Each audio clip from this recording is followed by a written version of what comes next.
Hello students. तो आज की इस वीडियो में डिस्कस करेंगे ode on solitude written by Alexander Pope. तो इस पोएम को इस वीडियो में लाइन बाय लाइन हम लोग समझेंगे। चलिए स्टार्ट करते हैं। स्टार्ट करने से पहले इससे भी और भी पोएम का जो है वीडियो अपलोडेड है, जा करके आप देख सकते हैं। और अगर किसी भी पोएम में दिक्कत होता है तो आप कमेंट बॉक्स में बता सकते हैं उस पोएम का नाम, उसको भी जो है लाइन बाय लाइन समझाने का प्रयास करेंगे। चलिए स्टार्ट करते हैं, ठीक है। तो पहली जो इसमें लाइन है कि happy the man whose wish and care. Happy the man मतलब वह आदमी सौभाग्यशाली है, वह आदमी जिसकी इच्छाएं और ज़रूरतें क्या है, लिमिट है। हुज विश एंड केयर, ठीक है। मतलब सौभाग्यशाली है वह व्यक्ति जिसकी इच्छाएं और ज़रूरतें क्या हैं, सीमित है। नेक्स्ट जो लाइन है कि a few paternal acres bound, मतलब जो अपने पुश्तैदी खेतों है ना, एकर्स है ना, पैटर्नल एकर्स मतलब पुश्तैदी खेतों की कुछ एक ज़मीन से वो क्या है, संतुष्ट है, ठीक है। नेक्स्ट जो लाइनें हैं कि content to breathe his native air.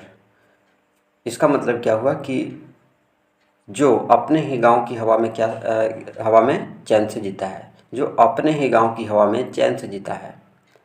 In his on ground है ना, इन हिज ऑन ग्राउंड अपने ही गांव की हवा में चैन से जीता है और अपने ही खेत खलिहान में जीवन बिताता है। तो वह सौभाग्यशाली है, वह व्यक्ति जिसकी इच्छाएं और ज़रूरतें सभी क्या है, लिमिट हैं।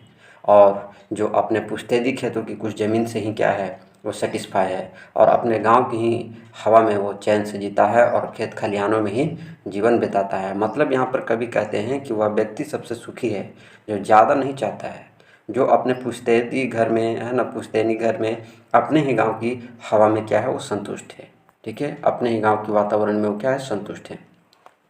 नेक्स्ट जो लाइनें हैं कि whose herds with milk whose field with bread, मतलब कि जिसके है ना, जिसके जानवर दूध देते हैं, मतलब वैसे जानवर जो दूध देते हैं, खेत हमें क्या देती है, अनाज देती है। भेड़ बकरियाँ उसे कपड़े के लिए ऊन देती है ना, वही चीज़ लिखा हुआ है। Whose herd with milk whose field with bread whose a flock supply him with attire whose tree in summer yield him shade in winter fire.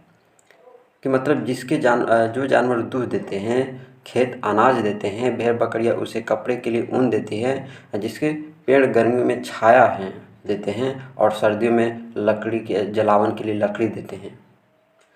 तो मतलब यहाँ पर पोएट कहना क्या चाहता है कि नेचर और जो सिंपल जीवन है उसकी ये प्रशंसा कर रहे हैं, ठीक है। जहाँ ज़रूरत की हर चीज़ प्रकृति से मिल जाती है, भोजन मिल जाता है, हमें कपड़ा मिल जाता है ना, आराम करने के लिए पेड़ छाया देता है, ठीक है। और जो है हमें पहनने के लिए है ना, ऊन भी वो लोग से प्राप्त हो जाता है। मेडिसिन भी हमें जो है प्रकृति हमें देती है। तो सारा चीज़ मिल जाता है प्रकृति से, ठीक है। तो ये जो है यहाँ पर प्रशंसा कर रहे हैं, ठीक है। नेक्स्ट जो लाइन है उसका मतलब समझते हैं कि blessed who can concernedly find hours days and years slide soft away, ठीक है। कि मतलब कि धन्य है वह, blessed who can unconcernedly find, धन्य है वह जो बिना चिंता के घंटों दिनों वर्षों को शांति से बिताता है ना। Blessed who can unconcernedly find, जो अपने घंटों दिनों ईयरों को जो है शांति से बिताता है। In health of body peace of mind, जिसका शरीर स्वस्थ हो, मन शांत हो, क्वाइट बाय डे, और दिन भर उसका जीवन क्या होता है, शांतिपूर्ण तरह से कटता है, शांतिपूर्वक से जीवन वो जीता है। पोएट यहाँ पर कहना चाहते हैं कि सबसे बड़ा सुख है शारीरिक स्वास्थ्य और मानसिक शांति। सबसे बड़ा सुख यही है ना। सबसे बड़ा सुख शारीरिक शांति, शारीरिक स्वास्थ्य और मानसिक शांति। तो ये सबसे बड़े सुखी हैं, ठीक है, सुख देता है ये सभी। नेक्स्ट जो लाइन है उसको देख लेते हैं कि sound asleep by night study and ease together mixed sweet recreations and innocence which most does please with meditation. मतलब ये लाइनें क्या करेगी कि जिसे रात को गहरी नींद आती है, साउंड स्लीप बाय नाइट, जिसे रात को गहरी नींद आती है, study and ease together mixed, दिन में पढ़ाई और आराम का संतुलन होता है, मन बहलाने के लिए मीठे मनोरंजन होते हैं और भोलापन जो सबसे ज़्यादा आनंद देता है, ध्यान और आत्मचिंतन के साथ वो जीता है, ठीक है, विथ मेडिटेशन। उसके बाद जो नेक्स्ट लाइनें हैं उसको समझाने से पहले मैं इस लाइन का मतलब समझा देता हूँ कि सच्ची खुशी तभी मिलती है जब जीवन में डिसिप्लिन हो, इंटरटेनमेंट हो और स्पिरिचुअलिटी का बैलेंस हो, तभी जो है हमें ज़िंदगी में सच्ची खुशी मिलती है।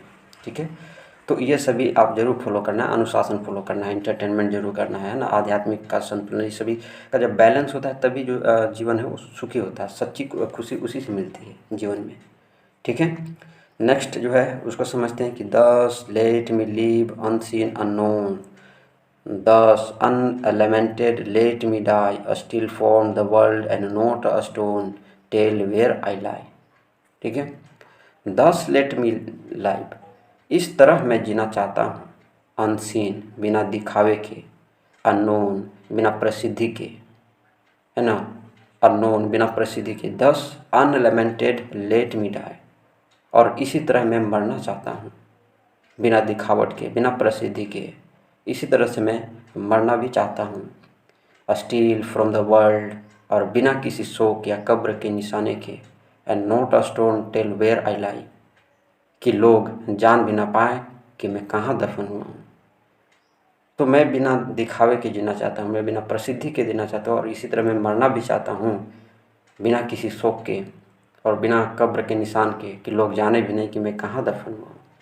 कवि कहते हैं कि वह एक साधारण, शांत और अप्रसिद्ध जीवन जीना चाहते हैं। न शोहरत चाहिए उनको, न मृत्यु के बाद कोई स्मारक बने। ठीक है, तो ये जो है ये पोएम कहती है। आई होप आपको ये पोएम बहुत अच्छा लगा होगा। मैं इसको जो मैं जो है इस अंतिम जो लाइन है ना इसका मतलब समझा देता हूँ। इन जो है 4 लाइनों का मतलब क्या है कि कवि कहते हैं, कवि कहना चाहते हैं कि वह एक साधारण, शांत और जो है उनको प्रसिद्धि नहीं चाहिए जीवन में।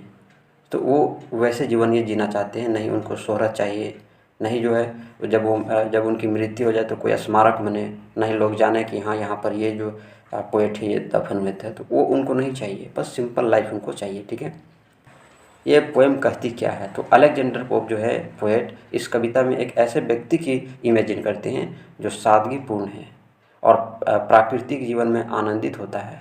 वह बहुत कम में संतुष्ट रहता है, अपनी ज़मीन, पशु, पेड़ पौधों और शांति से। उसे न प्रसिद्धि की चाह है, न मृत्यु के बाद याद किए जाने की। यह कविता जो है निर्भरता, सादगी और आंतरिक शांति का जो है महत्व बताती है ये पोएम।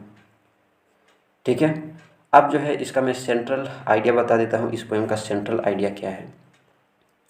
एक साधारण, शांत और प्राकृतिक जीवन ही सच्चा सुख देता है, ये हमने इस पोएम में देखा।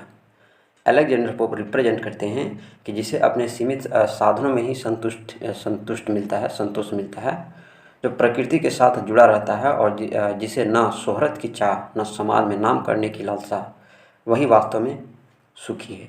ऐसे व्यक्ति को न किसी से जलन होती है, न किसी प्रकार की सामाजिक चिंता होती है। तो ये इस आप जो है पोएम का ओड ऑन सॉलिट्यूड का ये जो है सेंट्रल जो है आइडिया है। ठीक है, थीम की बात कर लेते हैं। पहला इसका जो थीम आता है वो है सिंप्लिसिटी एंड सेल्फ सफिशिएंसी, सादगी और आत्मनिर्भरता। मतलब कविता में एक ऐसे व्यक्ति की प्रशंसा की गई है जो अपने खेत, जानवर और पेड़ों से मिलने वाली चीज़ों से ही संतुष्ट है, सेटिस्फाइड है, वो किसी पर डिपेंडेंट नहीं है। नेक्स्ट जो इसका थीम है peace of mind and body, मानसिक और शारीरिक शांति। मतलब कवि यहाँ पर बताते हैं कि सच्चा सुख शरीर की सेहत और मन की शांति में है, न कि दौलत या फेमिनिटी में, फेम में। ठीक है, तो ये चीज़ है। नेक्स्ट जो इसका थीम है प्रकृति से जुड़ाव, connection with nature. Connection with nature इसका जो है थर्ड थीम है। प्रकृति से मिलने वाले साधनों, जैसे कि दूध हमें मिलती है प्रकृति से, अनाज हमें देती है प्रकृति, लकड़ी, छाया, ये सभी क्या करते हैं, जीवन की पूर्ति का साधन है। ठीक है, और ये सभी हमें प्रकृति देती है। तो ये भी एक मोस्ट इम्पोर्टेंट पॉइंट बनता है, थीम बनता है। नेक्स्ट जो थीम है डिटैचमेंट फ्रॉम फेम, है ना, प्रसिद्धि से विरक्ति। मतलब यहाँ पर पोएट चाहते हैं कि वह बिना किसी प्रसिद्धि के जिए और मरे। उसे नाम नहीं चाहिए, उसे कोई फेमिनिटी नहीं चाहिए, ना कोई कब्र का पत्थर जो उसे याद दिलाए, तो ये सभी वो नहीं चाहते हैं। ठीक है, नेक्स्ट जो है मेडिटेशन एंड इनोसेंस। पोएट एक ऐसे जीवन की कामना करता है जिसे ध्यान, मासूमियत और सरल मनोरंजन हो।